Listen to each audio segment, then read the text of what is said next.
अगर आप भी चाहते हैं मैथिली स्टार म्यूजिक का ऑडियो वीडियो सबसे पहले आप तक पहुंचे, तो लाल बटन को दबाकर चैनल को सब्सक्राइब करें। आप अभी सुन रहे हैं दीपक दीवाना के। क्या नाम है आपका? Mix by DJ Deepak Raj. आपका ये नाम है?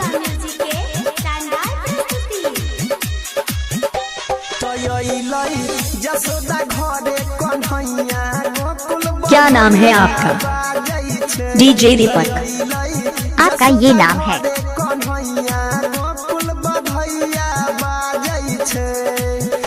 इलाका किसी का भी होगा मगर धमाका दीपक राज का ही होगा। Mobile number 7982944267।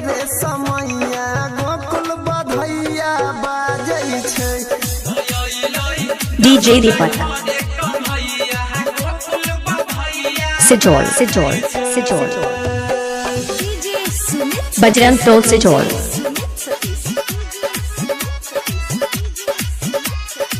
Mix by DJ Deepak Raj. Maithili star music के डीजे राहुल मधुबनी। क्या नाम है आपका? डीजे दीपक राज। आपका ये नाम है?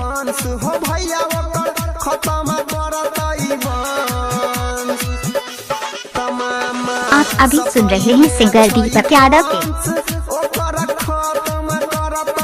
डीजे दीपक।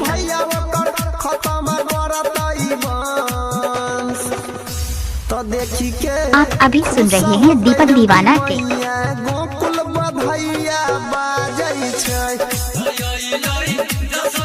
Mobile number 7982944267।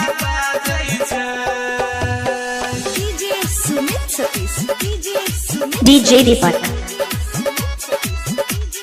अभी अखने आप सब सुन रहल छी बजरंग टोल सिजोल म्यूजिक के DJ Rahul Madhubani. DJ Deepak Raj.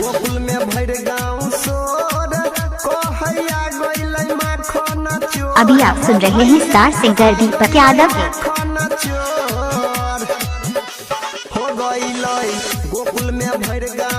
DJ Deepak.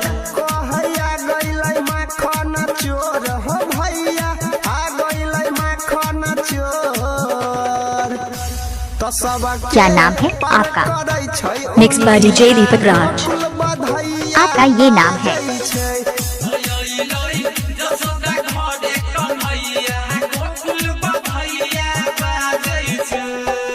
DJ Deepak.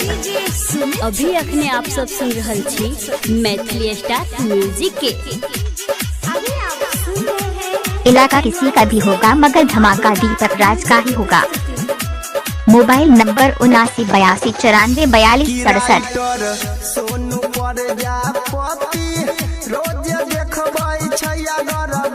Mix by DJ Deepak राज।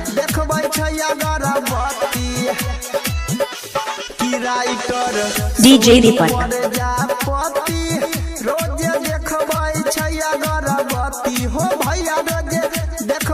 आप अभी सुन रहे हैं दीपक दीवाना के।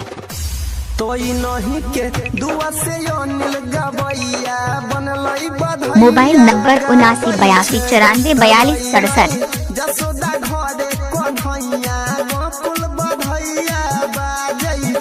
मिक्स बाय डीजे दीपक राज।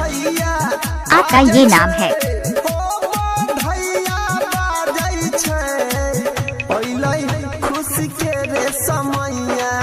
अभी आप सुन रहे हैं स्टार सिंगर दीपक यादव के।